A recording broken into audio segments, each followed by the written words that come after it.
विचार चल रहा है बृहदारण्यक उपनिषद के 5वें अध्याय के प्रथम ब्राह्मण के प्रथम अंश के ऊपर। तो यहाँ पर पूर्णमता का वर्णन कर दिया।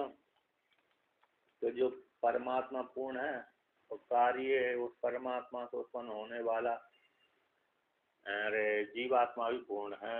उपाधि को लेकर जीव संग हुई है वही पूर्ण है। जब वही शास्त्र आचार्य के माध्यम से जीवात्मा अपने आप को जान लेता है तो पूर्णत्व को लेकर के ही परिच्छिन्न उपाधि को त्याग कर देता है। तो वह परिच्छिन्न उपाधि को त्याग करने से वह अपरिच्छिन्न भाव को ही प्राप्त हो जाता है। तो पूर्ण ही शेष रहता है। उसी को ही कठोपनिषद में वर्णन कर दिया था। यदेव यह तदमुत्र यदमुत्र तद अनु यह, जो यहाँ पर है इस शरीर के भीतर भाई अमूत्र है, ईश्वर में है भाई ईश्वर है, जो ईश्वर है भाई यहाँ पर है। और ब्रह्म इदम अग्र आसीत है, सृष्टि से पहले ब्रह्म ही था। उसने अपनी आत्मा को जाना शास्त्राचार्य के माध्यम से, तो हम ब्रह्मास्मि ऐसे जानती सर्वम अभवत है, सर्व हो गया। तो इस प्रकार से साधक अपने आप को जानकर ब्रह्म हो जाता है, ब्रह्म भाव को प्राप्त कर लेता है। इस प्रकार से वर्णन कर दिया। अब उसी को और आगे वर्णन करते हैं। तो 1359 नंबर पृष्ठ चलेगा हमारी पुस्तक में। तो यहाँ पर वर्णन करते हैं। हमारी पुस्तक हमारी कैलाश वाली पुस्तक। तो देखिए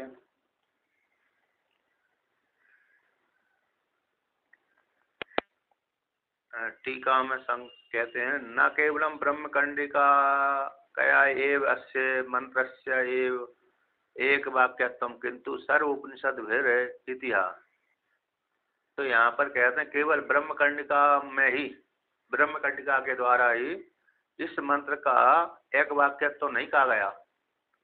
ब्रह्म कंडिका है ना, ब्रह्म व इदम अग्र आसीत, एक ही मंत्र के द्वारा ही जीवात्मा परमात्मा कहकर नहीं कहा गया, बल्कि सारे उपनिषदों के द्वारा भी जीवात्मा परमात्मा का एक कहा गया है। उसी को लेकर कहते हैं कि या सर्वेशम या सर्व उपनिषद अर्थो ब्रह्म स एषो अनेन मंत्रण अनुद्यता उत्तर संबंधार्थम। क्या यह सर्व उपनिषद अर्थो, संपूर्ण उपनिषदों का जो अर्थ है वो जीवात्मा परमात्मा का एक स ऐसा वही जो जीवात्मा परमात्मा का एक है। जीव और परमात्मा में भिन्नता नहीं, बल्कि जीव और परमात्मा दोनों एक ही हैं। तो एक जो संपूर्ण उपनिषदों का अर्थ है, विषय है, इस मंत्र के द्वारा उसी विषय को अनुवाद किया गया है। आगे को संबंध बताने के लिए अनुवाद किया जाता है ना, उत्तर ग्रंथ के साथ संबंध दिखाने के लिए इस प्रकार से अनुवाद किया जा रहा है, किया गया है। अनुदित यानी किया जा रहा है, किया गया है। अर्थात ब्रह्म कंडिका का अर्थ हो गया एक मंत्र है, ठीक है ना। तो एक मंत्र मतलब यहाँ पर जो ब्रह्म व इदम अग्र आसीत में जो मंत्र आया ना, बृहदारण्यक उपनिषद का जो पहला अध्याय का 10वां मंत्र है। तो एक मंत्र को कंडिका बोल देते हैं। तो उसी कंडिका का एक इतना ही अकेला अर्थ नहीं है, मतलब एक ही अकेले एक ही कंडिका में अकेला एक ये नहीं कहा गया कि यहीं पर जीवात्मा परमात्मा कैसे कहा गया होगा, ये इतना ही अकेला, ये इसी मंत्र के द्वारा अनुवाद किया गया। तो इसी मंत्र के द्वारा एक ही कंडिका का अनुवाद किया गया हो ऐसी बात नहीं है, बल्कि सारे उपनिषदों का जितनी शाखा है 1140 है ना, 1140 शाखा, 1132 हाँ, जिसमें उस शाखा में एक एक उपनिषद है। तो सारे उपनिषदों में इस प्रकार से जीव और परमात्मा का एक प्रतिपादन किया गया, वही यहाँ पर इस मंत्र के द्वारा अनुवाद किया गया है। अब आगे कहते हैं, अनुवाद को फल कहते हैं कि ब्रह्म विद्या साधनत्वेन ही बक्ष्यमाणानि साधनानि ओंकार दम दान दयाख्यानि विदिशितानि खिल प्रकरण संबंधात सर्व उपासना अंगभूतानि च। कहते हैं ब्रह्म विद्या के साधन रूप से, ब्रह्म विद्या के साधन रूप से जो कही जाने वाली अभी वर्तमान काल में आगे थोड़ी कही जा रही है, बक्षमाणानी जो कही जाने वाली हैं, क्योंकि वर्तमान समय वर्तमान वधवा अरे भविष्य लिंग का प्रयोग कर दिया बक्षमाणानी, कृदंत प्रत्यय है तो आगे कही जाने वाली है नजदीक में ही। ऐसी जो कही जाने वाली साधनानी है वो कौन है? ओमकार, दम, दान, दया। ओमकार तो मंत्र का हमने प्रयोग कर ही दिया, ओम का ओम हम ब्रह्म, इस प्रकार से इस मंत्र में तो आ गया, निकल गया। तो दम, दान, दया ये तीन जो उपासना आई है ना, आगे कहेंगे, अगले मंत्रों में आएगा। और ओमकार की उपासना पहले अभी वर्णन हो ही गई। तो इस प्रकार से जो विधान करने की इच्छा से विदिशितानी कठिन कही गई है, विधान करने कथन किए गए हैं, ऐसे खिल प्रकरण के संबंध से जो सारी उपासना के अंगभूत हैं, सर्व उपासना के अंगभूत जो ब्रह्म विद्या के साधनों से कही गई हैं, इस प्रकरण से जाना जाता है। इस प्रकरण से खिल कांड के यानी खिल कांड यानी शेष भाग है, शेष है ना, जो उपासना नहीं कही गई पहले, उन उपासना को यहाँ पर जो उपनिषद में नहीं कहा गया है वही उपनिषद को बचा हुआ भाग के द्वारा इस प्रकरण के द्वारा कहा गया है। इस प्रकरण खिल प्रकरण के संबंध से जाना जाता है। तो जो ब्रह्म विद्या के साधन रूप से जो उपासना को खत्म करने की इच्छा से इस कांड का आरंभ किया जा रहा है, अनुवाद किया जा रहा है। जो ब्रह्म विद्या के साधनों से विधान करना इन उपासनाओं को लिए अभिष्ट है।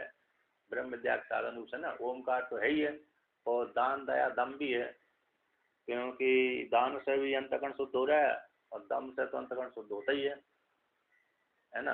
दान से मतलब निष्काम कर्म, तो निष्काम कर्म का दान करेगा, निष्काम कर्म करेगा तो अंतकरण शुद्धि, और दम करेगा तो अंतकरण शुद्धि होती है, और दया करेगा तो वो भी इस प्रकार से अंतकरण शुद्धि होता है, उपेक्षा बुद्धि।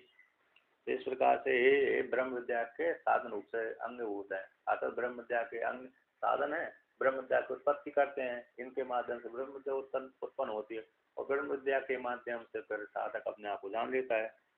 इसलिए इन उपासनाओं को प्रतिपादन करना अभिष्ट इस हेतु से इस प्रकरण के द्वारा कहा गया है, जाना जाता है। अब ऐसा वर्णन कर दिया, पर कहते हैं संपूर्ण उपासना के श्रेष्ठ रूप से विदिशितम ओमकार आदि ने, ओमकार ही सबसे श्रेष्ठ साधन है। दान, दया, दम आदि तो और गुण हो गए, लेकिन विशेष रूप से ओमकार, ओमकार के द्वारा व्यक्ति क्या हो जाता है, अपने अपने स्वरूप को जान लेता है। अब यहाँ पर भक्ति प्रपंच के मत को उठाते हैं, वो कुछ वादी कहते हैं अद्वितीय ब्रह्म एक हम अद्वितीय नया नानास्ति किंचना, इस प्रकार से वर्णन कर दिया। ब्रह्म वेदम अग्रासीत और सत्य से सत्यम, इस प्रकार से श्रुति के द्वारा वर्णन कर दिया। तो अद्वितीय ब्रह्म इति उत्सर्ग प्रवृत्तम सामानुष प्रवृत्ति शास्त्र है। पहले अवस्थम ब्रह्म विषयम, पहले अवस्था में कैसा रहता है, जब सब एक ही भूत हो जाता है, ऐसे पहले अवस्था में जो ब्रह्म विषय पहले अवस्था में स्थित ब्रह्म को विषय करने वाला शास्त्र है वो सृष्टि शास्त्र है। सृष्टि उसी परमात्मा से उत्पन्न होती है, वो पहले भी उसी परमात्मा में जाकर के लीन हो जाती है, पहले भी उसी परमात्मा में हो जाती है और उसी परमात्मा से सृष्टि होती है। तो सृष्टि को विषय करने वाला शास्त्र और पहले के विषय करने वाला शास्त्र, तो इस प्रकार से तो सृष्टि विषय तो विशेष प्रवृत्ति शास्त्र तत्व उसका अपवाद है, उसका जो निषेध उसी प्रकार से द्वैता दो ब्रह्म संपूर्ण उपनिषदों का अर्थ है। तदेव ब्रह्म मंत्रण संक्षिप्यति भक्ति प्रपंच उत्थापयति। तो सामान्य अद्वितीय ब्रह्म का को बोध कराने वाला शास्त्र, कल्य अवस्था को प्रतिपादन करने वाला शास्त्र और सृष्टि विषय जो शास्त्र है, तो और उसका अपवाद सृष्टि का अपवाद निषेध आदि और द्वैत और अद्वैत ब्रह्म, तो ये संपूर्ण उपनिषदों का अर्थ है। तो संपूर्ण उपनिषदों का अर्थ ब्रह्म हो गया। इस प्रकार से इस मंत्र के द्वारा ब्रह्म वेदम इस मंत्र के द्वारा पूर्णविदम इस वाक्य के द्वारा प्रतिपादन कर दिया गया। तो प्रतिपाद्य के द्वारा संक्षेप के द्वारा कह करके अब क्या करते हैं, भारतीय प्रपंच के मत को उठाते हैं। तो भारतीय प्रपंच मतलब कौन हो गए, वेदांत एक देशी। अर्थात आदिगुरु शंकराचार्य भगवान से पहले हुए हैं ये। उन्होंने बृहदारण्यक उपनिषद के ऊपर, ईशावास्य उपनिषद के ऊपर, ब्रह्म सूत्र के ऊपर भाष्य लिखा है। तो उनकी उस काल में ख्याति रही थी, प्रसिद्धि रही विद्वानों के बीच में, प्रसिद्ध रहा उनका। अब भगवान भास्कर ने जब जन्म अब उपलब्ध नहीं है, क्योंकि भगवान भास्कर का भाष्य इतना प्रसिद्ध हो गया था तो उनका दब गया। लेकिन भगवान भास्कर ने वहां पर उनके मत को उठाया। जहाँ पर श्रुति के विरुद्ध उन्होंने अर्थ किया था, वहीं पर वो मत उठाया है। तो कुछ काल तक चला रहा, इसलिए टीकाकार भी उठा देते हैं। तभी टीकाकार ने जब टीकाकार के आसपास तक चला रहा होगा, अब बहुत काल में फिर उनके मतों को छापना बंद कर दिया होगा प्रेस वालों ने, मतलब जिन्होंने छापते रहे होंगे। तो इस प्रकार से फिर वो लोप ही हो गया न छपने के कारण। तो भगवान भास्कर का भाष्य छपता रहा, पढ़ाते रहे। बहुत सी विद्या तो नष्ट ही हो गई, लेकिन बहुत सी विद्या दक्षिण भारत में विद्या बसी रही थी। दक्षिण भारत में छपते रहते थे संस्कृत, नेपाल में छपते रहते थे, वहाँ की तो नष्ट नहीं हुई। भारत में कुछ विद्या नष्ट हुई है ना, नेपाल में बची रही और दक्षिण भारत में बची रही। अभी नेपाल में भी मैंने सुना था, जगन्नाथपुरी शंकराचार्य भगवान ने बोला था, तो वहाँ का एक जो कम्युनिस्ट पार्टी वाला, मतलब जो हिंदू विरोधी रहा, उसने अभी जो यहाँ पर पशुपतिनाथ का मंदिर है वहाँ पर पुस्तकालय रहा होगा, तो बहुत सी पुस्तकों को जलवा दिया उसने। ईसाई धर्म का ऐसा रहा, तो उन्होंने वहाँ पर उनके प्रवचन सुना था मैंने। क्योंकि पुराना ग्रंथ वहाँ भी पुस्तकालय है ना नेपाल में, तो पुराने बहुत ग्रंथ रहे होंगे गए, तो उसको भी उसने नष्ट भ्रष्ट करवा दिया। तो इस प्रकार से आप कहते हैं। अब अत्र एक वर्णनती, यहाँ पर कुछ लोग कहते हैं एक वर्णनती, एक कुछ वादी है इस प्रकार से कहते हैं। यहाँ तो वेदांत एक देशी वेदांती है, एक देशी हो गए, क्योंकि सिद्धांत के थोड़े विपरीत जा देने से तो एक देशी स्वीकार कर लिया जाता है। तो श्रुति में तो आया ये सिद्धांती वेदांती है ना, एक देशी, पूर्व पक्षी उत्तर पक्षी सिद्धांती। अब क्या कहते हैं, वो जो पूर्णमदः पूर्णमिदं का जो मंत्र है ना, उसी का इस प्रकार से व्याख्यान करते हैं। जो पूर्णात् कारणात् पूर्णम कार्यम उदृच्यते, इन पूर्ण कारण रूप से जो पूर्ण कारण है उससे पूर्ण कार्य उदृच्यते, पूर्ण कार्य निकला हुआ है, उत्पन्न हुआ। उद्रिक्तम कार्यम वर्तमान काले अपि पूर्णमेव परमार्थ वस्तुभूतम द्वैत रूपेण, जो उत्पन्न हुआ उसी पूर्ण रूप परमात्मा से उत्पन्न हुआ जो कार्य पूर्ण है, वर्तमान काल में भी पूर्णमेव पूर्ण है, परमात्मा वस्तुभूत है, किंतु द्वैत रूप से। कैसा है? द्वैत रूप से पूर्ण है। जो पूर्ण रूप परमात्मा से उत्पन्न होने वाला कार्य है वह भी द्वैत रूप से परमात्मा वस्तुभूत होने के कारण पूर्ण ही है। अब कहते हैं और क्या करते हैं, कार्य कारण दोनों को उत्पत्ति कारण पूर्णत्व कह दिया। ध्यान से टीका में कहा कार्य और कारण दोनों का उत्पत्ति काल में पूर्णत्व कह करके स्थिति काल में भी पूर्ण है, स्थिति काल में भी कैसे है? पूर्ण है, और द्वैत रूप से पूर्ण है, सत्य है। ठीक है ना। अब आगे कहते हैं पुनर् क्या कहते हैं, पहले काल में तयो दोनों का पूर्णत्व दिखलाते हैं। तो यहाँ पर कार्य और कारण का उत्पत्ति काल में पूर्ण कह दिया, कारण और कार्य का, और स्थिति काल में भी क्या कह दिया? पूर्ण है। तो यहाँ पर पूर्णात कारणात पूर्णम कार्य उच्यते उदृच्यते, इस पंक्ति पूर्ण कारण से कार्य उत्पन्न हुआ, और उद्रिक्तम इस शब्द पंक्ति से तो कहते हैं स्थिति काल में जो कार्य पूर्ण ही है, वर्तमान काल में जो जो परमार्थभूत कार्य है पूर्ण ही है, द्वैत रूप से भी कार्य कैसे पूर्ण है। अब पहले अवस्था में कैसा है वो कार्य, तो पुनः तो पहले अवस्था में भी कार्य पूर्ण है, तो तीनों अवस्था में वो कार्य ही कैसा होगा? पूर्ण ही हो गया। द्वैत रूप से सत्य बना रहा। अब द्वैत रूप से सत्य बना रहा था, वहीं पर भेद हो गया, यहीं पर थोड़ा गड़बड़ हो गया। तो कहते हैं पुनः प्रलय काले पूर्णस्य कार्यस्य पूर्णम पूर्णताम आदाय आत्मनि दत्वा पूर्णम एवं अवशिष्यते कारण रूपम।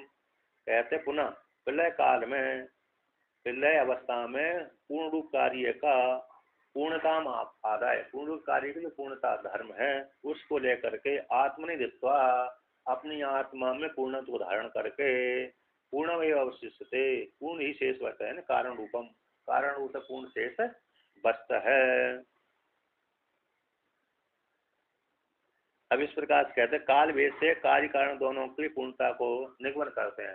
काल वेद से भूतकाल, भविष्य काल, वर्तमान काल, इसको लेकर के कार्य कारण दोनों की पूर्णता को निश्चय करते हैं, कथन कहते हैं। एवं उत्पत्ति स्थिति प्रलयेषु त्रिषु अपि कालेषु कार्य कारणयोः पूर्णता एवं प्रकार उत्पत्ति काल में, स्थिति काल में और प्रलय काल में, तीनों कालों में कार्य कारण कैसे पूर्णता एवं, कार्य कारण कैसे पूर्ण ही है।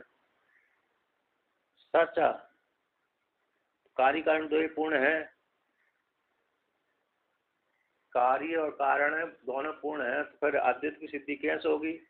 यदि कार्य भी पूर्ण है, कारण भी पूर्ण है, कारण तो पूर्ण है ही है, लेकिन कार्य भी पूर्ण है, फिर अद्वैत की सिद्धि कैसे होगी। ऐसी प्राप्ति हो जाने पर कहते हैं कि साचा एक पूर्णता कार्य कारणयो भेदेन विप्रदिश्यते। सिद्धांत पूर्व पक्षी ने प्रश्न कर दिया, सिद्धांति ने ही पूर्व पक्षी से प्रश्न, सिद्धांति ने ही वेदांत एक ऋषि से प्रश्न कर दिया कि यदि आप कार्य को भी सत्य मान रहे हैं, पूर्ण मान रहे हैं, और कारण को भी सत्य मान रहे हैं, तो श्रुति ने तो कह दिया दो सत्य हो गए, तो श्रुति ने कह दिया एक को अद्वितीय है, तो एक अद्वितीय परमात्मा है, तो आपने तो कार्य और कारण को दोनों को सत्य स्वीकार कर लिया, तो फिर कैसे है अरे अद्वितीय श्रुति का चरितार्थ होगा। तो कहते हैं एक ही जो है परमात्मा, एक ही कार्य जो पूर्णता है, सच एक पूर्णता कार्य कारण भेद रूप से कही जाती है, विपदेश कर दिया जाता है, विपदेश के योग्य है, इसलिए दो दो दिख जाते हैं, लेकिन है एक ही। तो ऐसे ही कथन करने के पश्चात यानी एक ही पूर्णता है, विपदेश से दो कह दिया जाता है, ऐसे इस प्रकार से वर्णन करने के पश्चात कहते हैं, उसको दृष्टांत द्वारा समझाते हैं। हम तो और भी कहते हैं एवं चा द्वैत अद्वैतात्मकम एकम ब्रह्म, इस प्रकार से ब्रह्म कैसे द्वैत और अद्वैत रूप से एक ब्रह्म है, दो प्रकार से विपदेश के योग्य हो जाता है, यानी है तो एक लेकिन विपदेश रूप से दो का कार्य और कारण रूप से विपदेश का भागी बन जाता है। एकम जो ब्रह्म है वह द्वैत अद्वैत, द्वैत और अद्वैतात्मक है, इस प्रकार से तो दोनों ही कैसे हैं, एक ही है, दोनों एक ही हैं, पूर्णता है, पूर्ण ही है, और दो उपाधि को लेकर के मतलब कार्य कारण भेद रूप से दो के द्वारा कह दिया जाता है। अब उसको दृष्टांत द्वारा समझाते हैं, जैसे एक में अनेक बुद्धि हो जाती है, तो कहते हैं एकम ही अनेकात्मक विप्रतिशतम, एक है और उसको अनेक कहना ठीक नहीं है, ऐसी प्राप्त हो जाने पर कहते हैं दृष्टांत द्वारा समझाते हैं। सिद्धांति ने वेदांत के एक ऋषि से पूछा भाई एक वस्तु है उसको अनेक रूप से क्यों प्रतिपादन कर रहे हैं, तो कहते हैं देखो इस प्रकार से एक वस्तु होने पर भी अनेक देखी जाती है, उसी प्रकार से ब्रह्म एक है तो जीवात्मा परमात्मा के रूप में दो में हो जाता है, विभक्त हो जाता है। यथा किल समुद्रो जल तरंग फैन बुध बुदादया बुध बुदादि आत्मक एवं, ऐसे समुद्र है, जल है, तरंग फैन बुदादि स्वरूपात्मक है ना, जल तरंग फैन बुदादि स्वरूपात्मक ही समुद्र है। अब एक समुद्र तो एक है किंतु जल रूप से भी दिख जाता है वह समुद्र, जल समुद्र तो है, तरंग के रूप में, फैन के रूप में, बुद्ध के रूप में, ये एक के होता हुआ अनेक रूप में विपदेश का योग, विपदेश का भागी हो जाता है। उसी प्रकार से ब्रह्म एक है तो जीवात्मा परमात्मा ईश्वर के नाम से जाना जाता है। एवं इस प्रकार से एक ब्रह्म अनेकात्मक है, जैसे समुद्र एक है लेकिन जल तरंग, जल की तरंग, जल का फैन और जल का बुद्ध, तो तरंग फैन बुद्ध स्वरूपात्मक रूप से समुद्र का विपदेश कर दिया जाता है। देखो तरंग कितनी बड़ी तरंग उड़ रही है, फैन फैन झाग, बुद्ध है नहीं, वो झाग में क्या बनता है, बुलबुला है ना, बुलबुला बुलबुला यानी वायु वायु वायु जब भरा जाती है अंदर तो बुलबुला बन जाते हैं।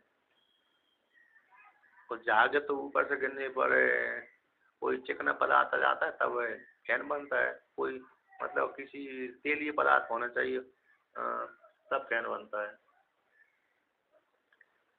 अब उसी को कहते हैं कि यथा च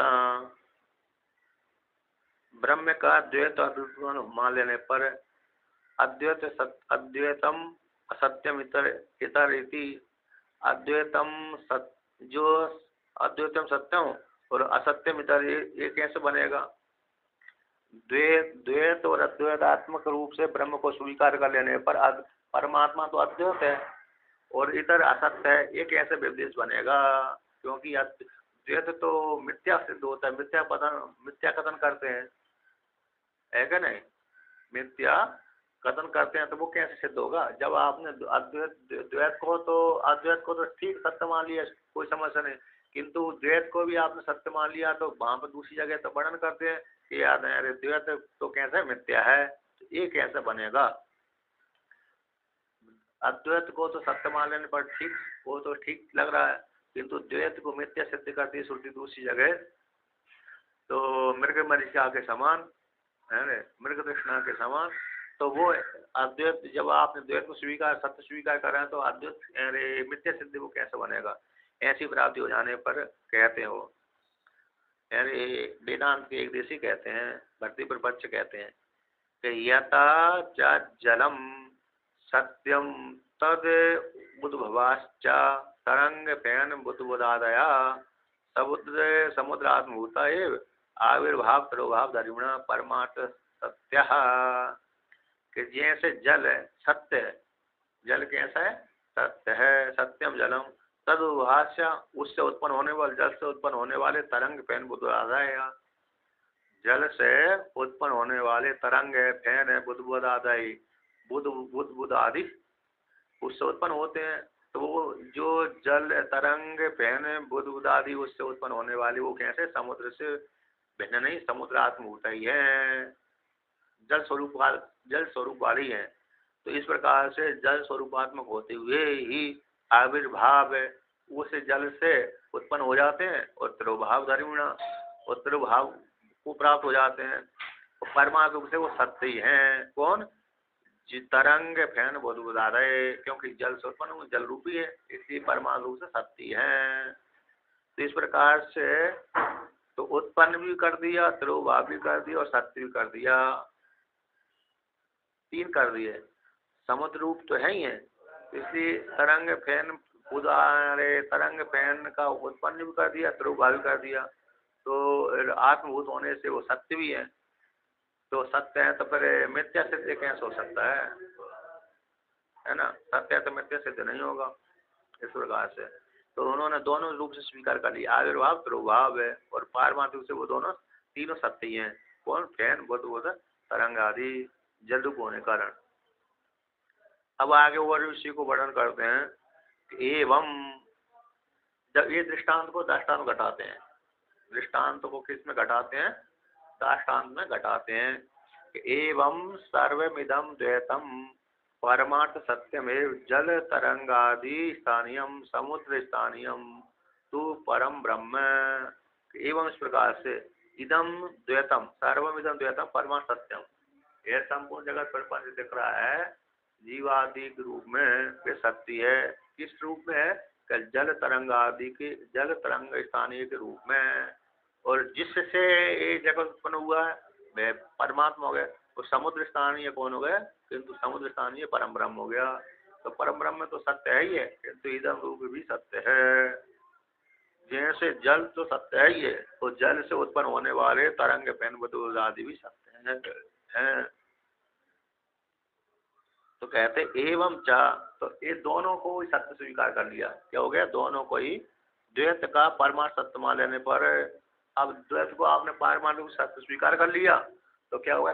कर्म कांड कैसे सत्य हो जाएगा? कर्म कांड कैसे हो जाएगा? सत्य स्वीकार सत्य हो जाएगा।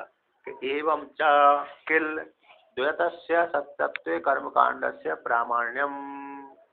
एवं प्रकार से यदि आपने द्वैत को सत्य रूप से स्वीकार कर लिया तो कर्मकांड की भी प्रामाणिकता सिद्ध हो जाएगी। कर्मकांड कहते हैं निश्चित फल देने वाले हैं, मतलब स्वर्ग आदि फल देने वाले हैं, तो स्वर्ग सत्य हो जाएगा। तो यद कृतकत्वम तद अनित्यत्वम, ये जो सिद्धांत न्याय है उसका विरोध हो जाएगा। जो कृतक होता है वो मिथ्या होता है, तो ऐसा विनाशी होता है, ये कैसे हो जाएगा? अरे ये न्याय खंडित हो जाएगा। तो कहते हैं यदा, विपक्ष में दोष लगाते हैं, विपक्षी दोषम यदा पुनर्द्वैतम, यदा पुनर्द्वैतम द्वैतम इव अविद्या कृतम मृग कृष्ण का वध अनृतम अद्वैतम है परमात्तः से तदा किल कर्म कांडम विषय अभावात अप्रमाणम भवति। अब यदि आपने कहते हैं द्वैत को सत्य स्वीकार कर लिया तो इससे कर्म कांड प्रमाण सिद्ध हो जाएगा। अब जहाँ पर दूसरी श्रुति आती है कर्म कांड है, मतलब द्वैत मिथ्या है, उस काल में कर्म कांड का हो जाएगा, अप्रमाणिक हो जाएगा। कहता पुनः द्वैतम, जो द्वैत है, द्वैतम ही अविद्या कृतम, द्वैत के समान अविद्या के द्वारा बनाया गया द्वैत है, अविद्या के द्वारा बनाया गया द्वैत वो मृग कृष्ण का वत है अनृतम एव, तो मृग कृष्णा के समान कहता है मिथ्या है। द्वैत के समान दिखता है जगत लेकिन है नहीं है, और मृत्यु की तृष्णा के समान अनृत है। और अद्वैतम एक पारमार्थता, अद्वैत ही पारमार्थिक सत्य है। अब ऐसी स्थिति में पहले तो द्वैत को सत्य रूप से स्वीकार कर लिया भारतीय प्रपंच ने, अद्वैत को भी सत्य रूप से स्वीकार कर लिया, उस काल में तो कर्म कांड कैसे हो जाएगा? प्रमाणिकता रूप से सिद्धि हो जाएगी। अब दूसरी जगह दूसरी श्रुति आती है भाई यद कृतम तद अनित्यत्वम, जो कृतक होता है वो मिथ्या होता है, तो जो द्वैत जगत दिख रहा है वो अविद्या के द्वारा दिख रहा है, मृग तृष्णा के समान, वास्तव में सत्य नहीं है।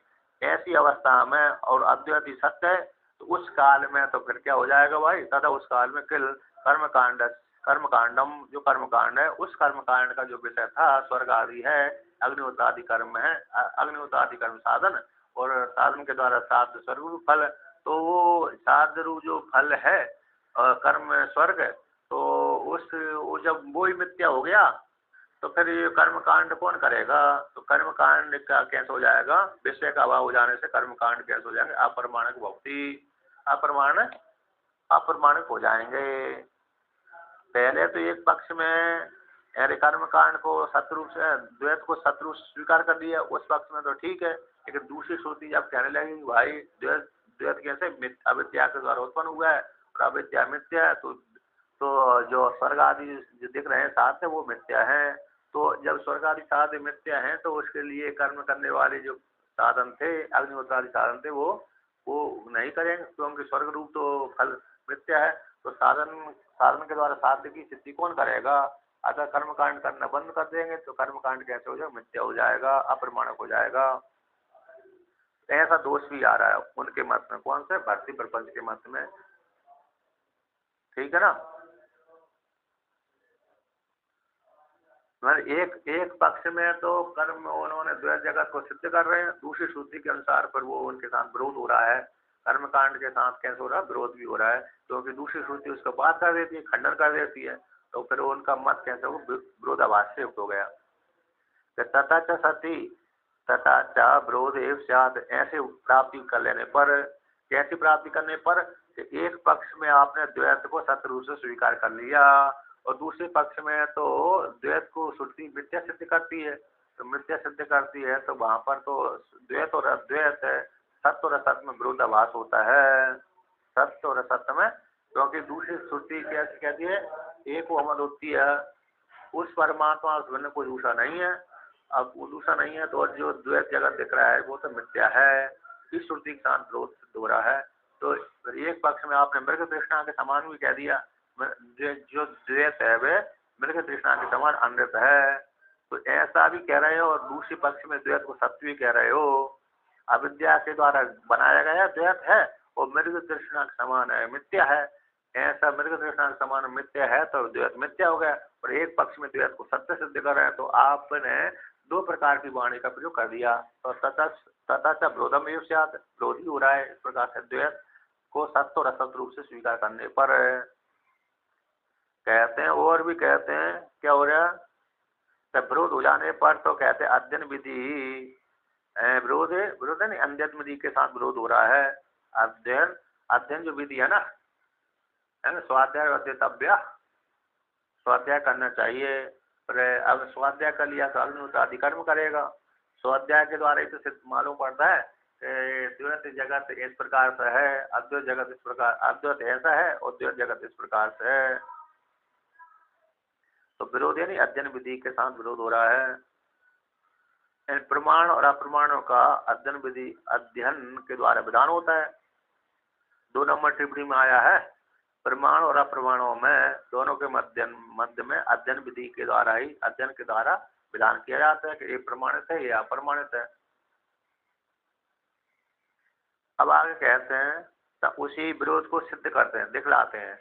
उसी विरोध को क्या करते हैं? दिखलाते हैं, सिद्ध करते हैं कि वेद एक देश भूत उपनिषद प्रमाण्यम प्रमाणम परमार्थ अद्वैत वस्तु प्रतिपादकत्वाद अप्रमाण्यम कर्मकांडम असद्वैत विषयत्वात्।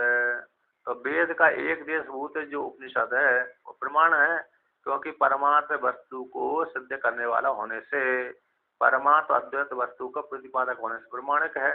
और जो अप्रमा कर्मकांड असद वस्तु को विषय करने वाला होने से अप्रमाण्यम कैसे हो जाएगा? अप्रमाण हो जाएगा। तो एक वेद के द्वारा ही तो दोनों का बोध कराया जाता है। अद्वैत को सत्य भी स्वीकार कर रहे हैं, असत्य भी स्वीकार कर रहे हैं। और अद्वैत तो अरे सत्य ही है, अद्वैत परमात्मा सत्य है, लेकिन द्वैत को भी आपने सत्य और असत्य रूप से स्वीकार कर लिया। तो उपनिषद वेद का एक देश जो उपनिषद उसके द्वारा परमात्मा अद्वैत वस्तु को प्रतिपादक होने से प्रमाण, और जो कर्मकांड है जो अद्वैत को विषय करने वाला होने से अप्रमाण हो गया कर्मकांड, तो असद वस्तु को प्रतिपादन करने वाला होने के कारण अविद्या के द्वारा बनाया गया है वो, है ना, जगत आदि तो मिथ्या है, मिथ्या है तो फिर उस मिथ्या जगत को प्रमाण, मिथ्या जगत को बोध कराने वाला कर्मकांड ही है। तो कर्मकांड कैसे हो? असत्य हो जाएगा, असत्य अप्रमाणिक हो जाएगा, ऐसी प्राप्ति हो रही है। अब उसी को और कहते हैं तद विरोध परिजिहिषया श्रुत्या एतदुक्तम कार्य कारणयो सत्यत्वम समुद्रवत पूर्णमद इत्यादि ना। तो वो कहते हैं इस प्रकार से जो दोष आ रहा था, एक पक्ष में तो उपनिषदों के द्वारा प्रतिपाद परमात्मा वस्तु सत्य है, और जो कर्मकांड के द्वारा प्रतिपाद जो जगत है वो मिथ्या है। जो ऐसा विरोध आ रहा था, इस विरोध को हटाने के लिए, तद विरोध को हटाने के लिए परिजिहिषया हटाने की इच्छा से श्रुति के द्वारा, परिजिहिषया श्रुत्या, तो तृतीय विभक्ति यहाँ पर, तो परिहार करने की इच्छा से श्रुति के द्वारा एतद उत्तम ऐसा कहा गया है। कौन सा? कार्य कारणयो, कार्य और कारण दोनों का सत्यत्वम, कार्य भी सत्य और कारण भी सत्य है। समुद्रवत, समुद्र के समान, जैसे समुद्र में अरे फैन बुद्धबदा तरंग आदि उत्पन्न होते हैं और जल रूप होने का सत्य है, उसी प्रकार से कारण रूप परमात्मा से कार्य रूप जो जगत उत्पन्न हुआ है वह सत्य है। तो पूर्णमदा इत्यादि मंत्र के द्वारा यही सिद्ध किया गया है कि कार्य और कारण दोनों सत्य हैं। कारण पूर्णमदा पूर्णमिदम पूर्णात् पूर्णमुदच्यते, तो पूर्ण रूप परमात्मा है और पूर्ण रूप से कार्य रूप कार्य इदम पूर्ण, इदम रूप जो कार्य वह भी पूर्ण है। उसी पूर्ण रूप कारण से पूर्ण रूप कार्य उत्पन्न हुआ है। इस प्रकार से ऐसे विरोध को परिहार करने के लिए, कार्य कारण को सत्य सिद्ध करने के लिए ये श्रुति आई है पूर्णमदा पूर्णमिदम, ऐसा पूर्व पक्षी वेदांत भक्ति प्रपंच से व्याख्यान करते हैं।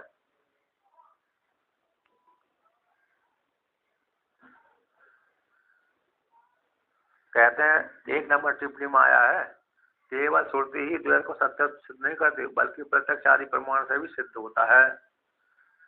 केवल श्रुति ही द्वैत को सत्यत्व सिद्ध नहीं करती, बल्कि प्रत्यक्ष आदि प्रमाण से भी ये सिद्ध होता है। तो कहाँ पर कहा गया कि वार्तिक में आया है कि प्रत्यक्ष आदि नहीं मानानी भेद ग्रहणी इति सर्वदा तेषां च अप्रामाण्यम प्रापद अद्वैतवादिना। प्रत्यक्ष आदि जो प्रमाण है भेद को बोध कराने वाले, वेद को बोध कराने वाले वो अप्रमाण्यम प्राप्त हो जाएंगे अद्वैतवादी के द्वारा। अद्वैतवादी लोग उसको अप्रमाणु से मानते हैं, तो ऐसा उनका भी अप्रमाणु हो प्राप्त हो जाएगा अद्वैतवादियों के मत में। नहीं तो यदि है तो अद्वैतवादी के मत में यदि अद्वैत मानेंगे तो अप्रमाण हो जाएगा, अप्रमाण हो जाएंगे तो फिर तो आप कैसे ज्ञान करने आचार्य के शरण में जा रहे हो, फिर कैसे उपनिषद आदि पढ़ रहे हो, गुरु शिष्य बना रहे हो, तो गुरु शिष्य बना रहे हो तो इससे सिद्ध हो जाते द्वैत जगत कैसा सत्य है, ये सिद्ध हुआ। अरे जो वेदांत पढ़ने जाते हैं पढ़ाते हैं वह भी तो द्वैत मान करके, द्वैत को सत्य मान करके तो पढ़ाते हैं। तो इस प्रकार से यदि सत्य मान करना पड़ा तो पढ़ने कोई नहीं जाएगा उनके पास में, अध्ययन ही नहीं करेगा। तो फिर प्रत्यक्ष आदि प्रमाण जब भेद को प्रतिपादन करने वाले हैं तो सत्य ही है। इस प्रकार से तो कार्य भी सत्य, कारण भी सत्य है। इस प्रकार से भारतीय प्रपंच आचार्य ने कहा। अब उनके भारतीय प्रपंच आचार्य के मत को आप खंडन करते हैं।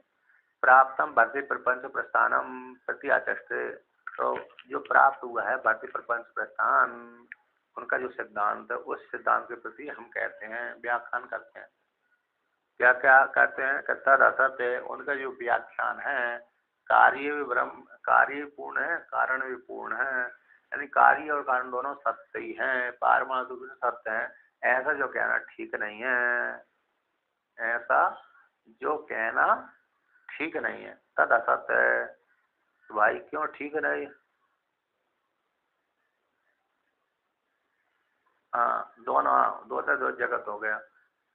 तो द्वैत को भी उन्होंने जो पूर्णमदा का व्याख्यान किया है तो दोनों सत्य, इदम जगत भी सत्य है और अद्वैत सत्य ही है। इदम जगत को सत्य स्वीकार कर लिया, कार्य कारण दोनों को सत्य रूप से स्वीकार कर लिया। तो ये मत आ गया रामानुजाचार्य भगवान का आ गया है क्या नहीं? जैसे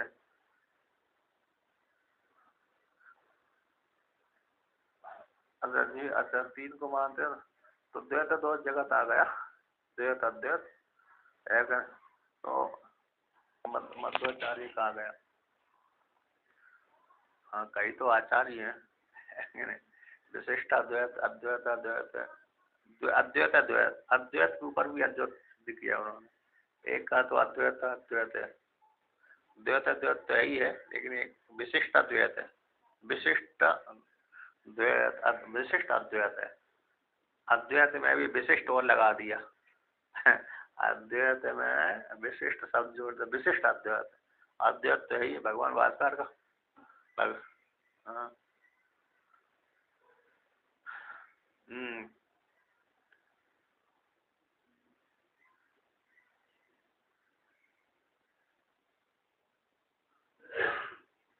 नहीं तो फिर काम नहीं चलेगा ना, भक्ति मक्ति छोड़ना पड़ेगी, भक्ति में श्रद्धा नहीं बनेगी है क्या नहीं? तो इससे चलिए वो तो अरे जिनको अरे आचार्य तो सभी ज्ञानी होते हैं, तो अधिकारी भेद को लेकर के सिद्ध कर रहे हैं। अब देखिए उनके मत को उनके मत को कथन करते हैं कि अब यहाँ पे विशिष्ट शब्द का अर्थ आ रहा है। विशिष्ट कहते हैं नहीं नहीं, तो विशिष्ट विषय अपवाद विकल्प और असंवाद, विशिष्ट विषय अपवाद है और विकल्प और असंभव।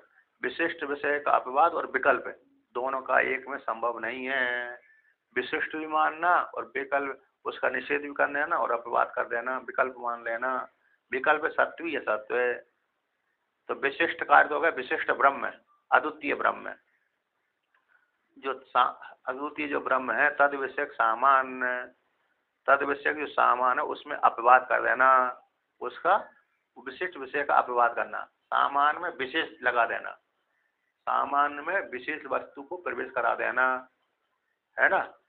विशिष्ट विषय शब्द का अर्थ हो गया ब्रह्म, अद्वितीय ब्रह्म।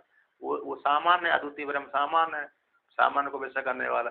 अब उसमें विशेष जोड़ देना, यानी ब्रह्म में ईश्वर जगत जोड़ देना, तो अपवाद हो गया, सामान्य का अपवाद हो गया। फिर उसमें विकल्प कर लेना कि वो ऐसा भी है ऐसा भी है। तो इस प्रकार से एक वस्तु में दो संभव नहीं हो सकते। विशिष्ट विषय का अपवाद और विकल्प संभव नहीं हो सकते। सत्य भी असत्य भी है। और इदम कार्य सामान्य ब्रह्म से इधर कुछ है ही नहीं है, उसको कह देना ये जगत कार्य है। सामान्य का विशेष द्वारा अपवाद कर दिया जाता है। तो उसी को आप दृष्टांत के द्वारा आगे से अगली पंक्ति में समझाएंगे। कहते हैं ऐसे जो मानना द्वैत अद्वैत मानना, द्वैत कार्य और कारण को दोनों सत्य मानना, वो ठीक नहीं है। नहीं इयम सुविवक्षिता कल्पना, ये जो कल्पना की गई है सुविवक्षित नहीं है, शोभन नहीं है। यानी द्वैत और अद्वैतात्मक जगत, द्वैत और अद्वैतात्मक ब्रह्म जो कल्पना की गई वो ठीक नहीं है, शोभन नहीं है। कि ब्रह्म रूप तो सत्य है ही है, अद्वैत है, लेकिन कार्य भी कैसा ब्रह्म से उत्पन्न होने वाला कार्य भी सत्य है। तो ये मानना ब्रह्म को और द्वैत रूप से और अद्वैत रूप से मानना ठीक नहीं है। ब्रह्म दोनों प्रकार का है, ब्रह्म अद्वैत और द्वैतात्मक है, ऐसा मानना ठीक नहीं है। टीका में देखो, टीका में 1364 नंबर पृष्ठ पे विशिष्टम अद्वितीयम ब्रह्म, जो विशिष्ट अद्वितीय ब्रह्म है, तद विषय अद्वितीय ब्रह्म को विषय करने वाले सामान्य उत्सर्गात्मक सामान्य, ऐसे सामान्य का अपवाद कर दिया।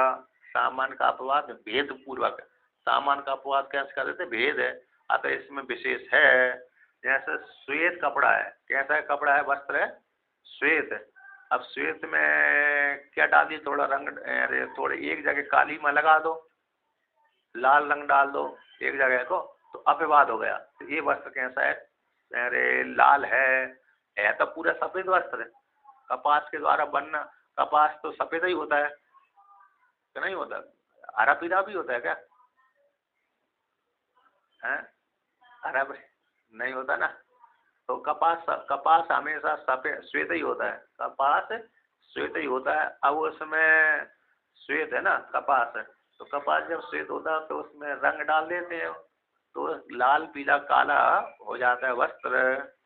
तो अब सामान्य कौन हो गया, श्वेत कपास है, श्वेत वस्त्र सामान्य हो गया। अब उसका अपवाद कैसे कर दिया, आधे वस्त्र में क्या डाल दिया, लाल रंग डाल दिया, काला रंग डाल दिया, तो उसका अपवाद हो गया। नहीं, सफेद कपड़ा तो है ही है, लेकिन लाल कपड़ा भी है, लाल वस्त्र भी है, यानी पीला वस्त्र भी है, तो सामान्य का विशेष द्वारा अपवाद हो गया ना। तो वस्त्र श्वेत और लाल दोनों प्रकार का होता है, ये हो गया। सफेद वस्त्र में दोनों की कल्पना कर दी। उसी प्रकार से ब्रह्म में कैसी हो गई, दोनों की कल्पना हो गई। ब्रह्म तो अद्वितीय है ही है, लेकिन उसमें जीवात्मा भी अद्वितीय है, जीव भी है। तो जीव और अलग दो हो गए, ब्रह्म और जीव। इदम के माध्यम से कार्य प्रपंच भी आ गया है ना, दो हो जाने से इदम कोटि में आ गया। तो इस प्रकार से तो ऐसा, और विकल्प है दोनों, ब्रह्म भी है और जीव भी है, सत्य भी है असत्य भी है, समुच्चय दोनों का समुच्चय, विकल्प का समुच्चय, जीव ब्रह्म दोनों हैं। और जगत है कैसा, सत्य है, और ब्रह्म अद्वितीय भी है और जगत सत्य भी है। इस प्रकार से संभव एक वस्तु में नहीं कह सकते, है ना, एक वस्तु में दो प्रकार की कल्पना नहीं कह सकते। तो ये नहीं यम सुविवक्षिता कल्पना है, जो कल्पना की गई थी कि कार्य कारण दोनों सत्य हैं, ऐसी कल्पना शोभन नहीं है, अच्छी नहीं है। और एक वस्तु में, ब्रह्म वस्तु में उसका अपवाद करना, ब्रह्म से इतर कैसा है, जीव जगत है, सत्य है, और ब्रह्म दोनों प्रकार का हो जाएगा, कार्य रूप से भी सत्य है और कारण रूप से ब्रह्म है, ऐसा मानना ठीक नहीं एक वस्तु में। अब उसी को और कहते हैं, अकस्मात किस प्रकार से दोनों को मानना ठीक नहीं है, पृष्ठपूर्वक हेतु को विवरण करते हैं। अकस्मात किस प्रकार से, हमने तो अच्छी करी थी, कार्य भी सत्य है कारण भी सत्य है, नहीं तो विज्ञान लोप हो जाएगा। जीव भी सत्य है और ब्रह्म भी सत्य है और दृश्य प्रपंच भी सत्य है, नहीं तो गुरु आचार्य से परंपरा समाप्त हो जाएगी यदि नहीं मानेंगे तो उसी को कहते हैं यथा क्रिया विषय उत्सर्ग प्राप्त से एक देश अपवाद क्रियते। जैसे क्रिया के विषय में प्राप्त सामान्य तो उत्सर्ग यानी सामान्य, उत्सर्ग का तो सामान्य। तो 4 नंबर टिप्पणी हिंसा निषेध आदि का। तो हिंसा निषेध आदि का प्राप्त का एक देश में अपवाद किया जाता है। सामान्य हो गया ना, तो सामान्य कैसे, सामान्य क्रिया विशेष में, सामान्य क्रिया विशेष सामान्य उसमें क्रिया विशेष, क्रिया के विषय में, क्रिया के विषय में सामान्य वस्तु जो कही गई थी उसमें एक देश में अपवाद कर दिया जाता है। एक देश में कहाँ अपवाद कर दिया जाती है, कर दिया जाता है क्रिया के विषय की प्राप्ति में सामान्य का, तो उसी को लेकर कहते हैं।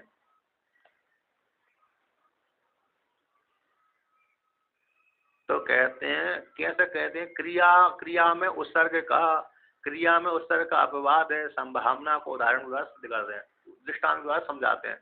देखो सामान्य में क्रिया की प्राप्ति हो जाने पर क्रिया के विषय में, क्रिया की प्राप्ति में सामान्य का एक देश के द्वारा अपवाद कर दिया जाता है। तो अब इसके दृष्टांत द्वारा समझाते हैं कि यथा अहिंसन सर्वभूतानि अन्यत्र तीर्थेभ्य इति हिंसा सर्वभूत विषय उत्सर्गेण निवारिता तीर्थे विशिष्ट विषय ज्योतिष्टोम आदौ अनुज्ञायते। सामान्य वाक्य है न हिंसा सर्वभूतानि, ये सामान्य वाक्य आ गया। कैसा आ गया, न हिंसा सर्वभूतानि है ना, अहिंसा सर्वभूतानि, आज तक किसी प्राणी की हिंसा न करें। 5 नंबर टिप्पणी में अच्छा छांदोग्य उपनिषद की है, छांदोग्य उपनिषद की अरे 8वें अध्याय की 15वां खंड की एक मंत्र है। तो न हिंसा सर्वभूतानि, तो अहिंसा सर्वभूतानि, सर्वभूतानि किसी भी प्राणी की हिंसा न करें, ये सामान्य श्रुति हो गए। यानी किसी प्राणी की, मतलब मनुष्य आदि तो हो ही गए, जानवर पशु पक्षी आदि किसी भी प्राणी की हिंसा न करें, जिसमें प्राण चलते हैं उसकी हिंसा न करें। अब ये एक सामान्य वाक्य हो गया, उत्सर्ग है सामान्य। अब इसका कहते हैं ना, अन्यत्र दूसरी जगह श्रुति आ जाती है कि तीर्थेभ्य इति, अन्यत्र तीर्थों से भिन्न अन्य की हिंसा न करें। अब तीर्थों में हिंसा कर सकते हैं, तीर्थों में हिंसा का तो सामान्य श्रुति का क्या हो गया, यहाँ पर अपवाद हो गया। सामान्य श्रुति का क्या हो गया, अपवाद कर दिया विशिष्ट श्रुति ने।